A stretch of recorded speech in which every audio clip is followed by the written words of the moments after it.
Lições bíblicas. Aviva a tua obra. O chamado das Escrituras ao quebrantamento e ao poder de Deus. Lição 5.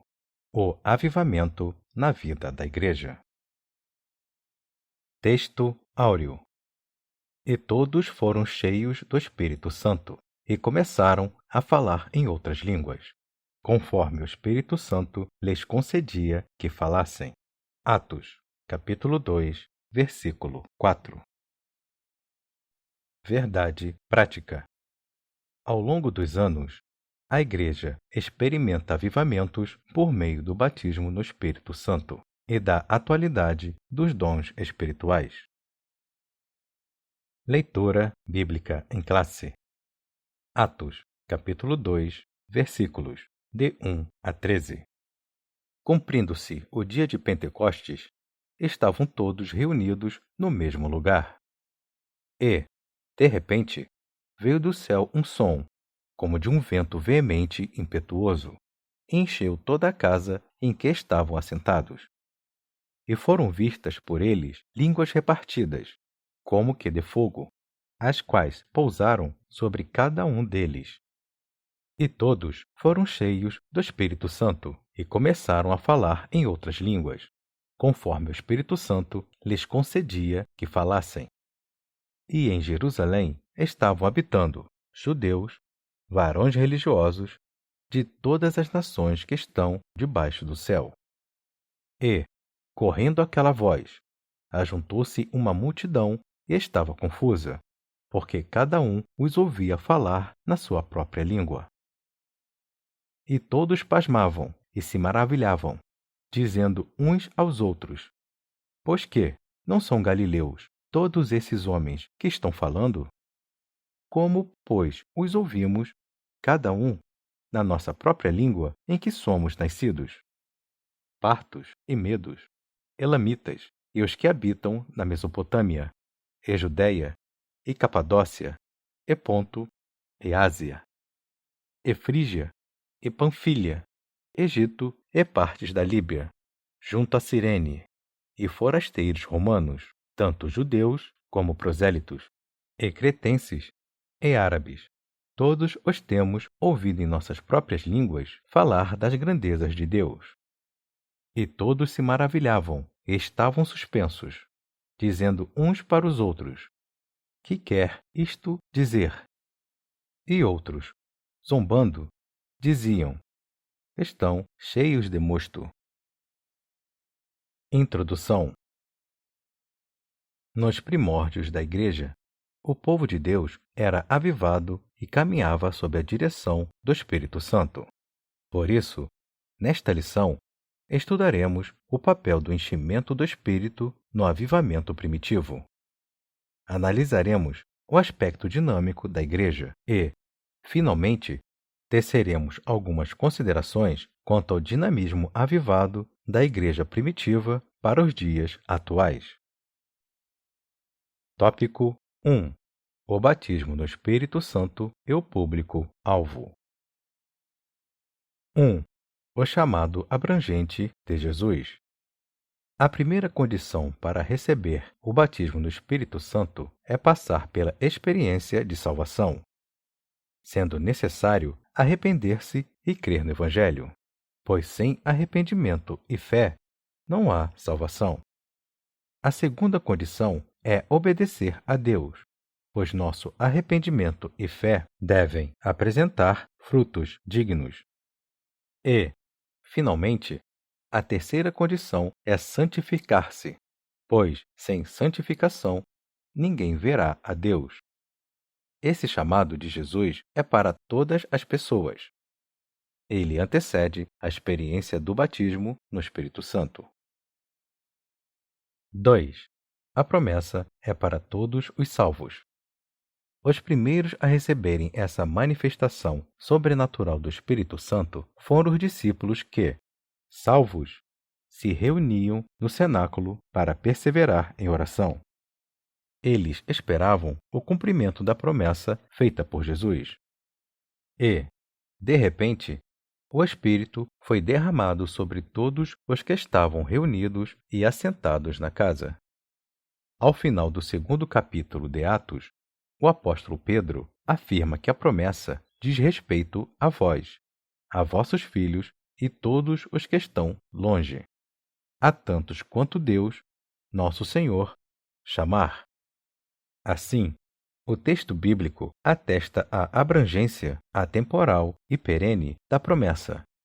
O batismo no Espírito Santo é para todos os salvos em todas as épocas, culturas e geografias. 3. O engano dos cessacionistas. O cessacionismo é uma corrente da teologia reformada e de algumas igrejas históricas, que afirma que os dons espirituais cessaram na vida da igreja. Segundo essa corrente, o batismo no Espírito Santo e os dons espirituais eram apenas para os dias apostólicos. Há uma ginástica de interpretação bíblica para justificar essa invencionice histórica. Há outros ainda que, seguindo seus teólogos, afirmam que o batismo no Espírito Santo é a própria conversão. Já estudamos entre mestres anteriores que o Novo Testamento e, principalmente, o livro de Atos, mostra com detalhes que o batismo no Espírito Santo é uma experiência distinta da salvação. Como vimos aqui, todos os discípulos que receberam o batismo no Espírito já eram salvos, e que os dons espirituais transbordaram os limites da Igreja Apostólica. Portanto, como pentecostais, afirmamos o batismo no Espírito Santo com evidência física de falar em línguas estranhas, bem como a atualidade dos dons espirituais na vida da Igreja. Essa realidade espiritual perpassa todas as épocas, culturas e geografias em que haja um salvo em Cristo. Sinopse 1. O batismo no Espírito Santo é um chamado para todo crente experimentar o dom celestial. Portanto, os cessacionistas estão equivocados. Tópico 2. O dinamismo da Igreja Apostólica. 1. A Igreja nasce avivada. Do ponto de vista histórico, a Igreja passou a existir no dia de Pentecostes. Isso ocorreu sob a atuação direta do Espírito Santo. A Igreja nasceu avivada. Assim como o tabernáculo foi consagrado pela descida da glória divina, a Igreja foi consagrada pela descida do Espírito Santo. Portanto, ali no Pentecostes, o Senhor da Igreja iniciou o maior avivamento da história humana.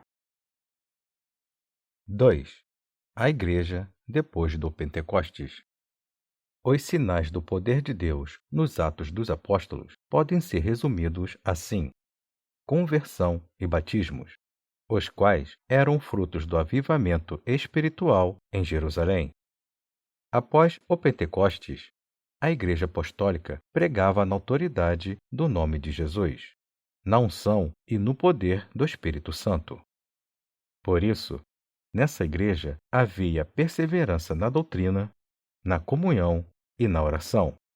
Havia também temor, sinais e maravilhas, além de cuidado especial para com os irmãos carentes. O avivamento espiritual da Igreja Apostólica revela um profundo compromisso em duas esferas: a espiritual, piedade, palavra e oração, e a social, comunhão, suprir a carência. Sinopse 2. A Igreja do Pentecostes nasceu avivada e permaneceu avivada. Isso explica o dinamismo dessa igreja. Tópico 3. Um ministério ungido para os dias atuais. 1. Na unção do Espírito Santo. A pregação cristã deve ser acompanhada de poder, sinais e milagres. Esses sinais podem ser manifestos por meio de salvação de vidas para Jesus, expulsão de demônios, e imposição de mãos sobre os enfermos para serem curados, conforme Jesus declarou que aconteceria. Um ministério avivado, ungido pelo Espírito Santo, é indispensável à missão da Igreja nestes dias. 2. Autenticado por Deus. O ministério ungido não se desenvolve apenas por intermédio dos instrumentos formais e acadêmicos dentro dos padrões hermenêuticos, exegéticos e homiléticos da pregação. Todos esses instrumentos são importantes para o aprimoramento do obreiro. Mas só eles não bastam.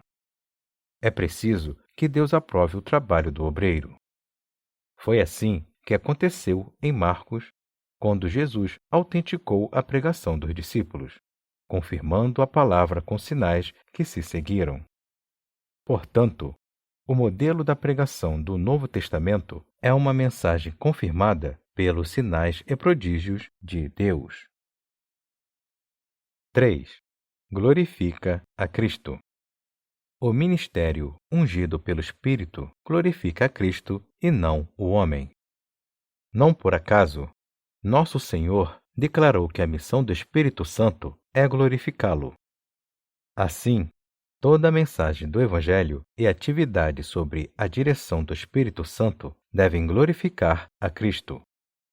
Aos Coríntios, o apóstolo Paulo ensina que, quer comais, quer bebais ou façais outra qualquer coisa, fazei tudo para a glória de Deus. Deus em Cristo é que deve ser glorificado a partir de nossa instrumentalidade na obra do Senhor. Sinopse 3. Um ministério cristão deve ser ungido pelo Espírito Santo, autenticado por Deus e glorificar a Cristo. Conclusão. A Igreja Apostólica nasceu sob o avivamento do Pentecostes, debaixo do glorioso batismo no Espírito Santo. Ao longo de sua história, aprendemos que a razão do seu êxito não foi o conhecimento humano de seus pregadores, membros e congregados. O que fez toda a diferença no ministério da Igreja Apostólica foi a unção do Espírito Santo sobre essa igreja. Não podemos deixar a chama apagar. A unção do Espírito Santo continua disponível hoje.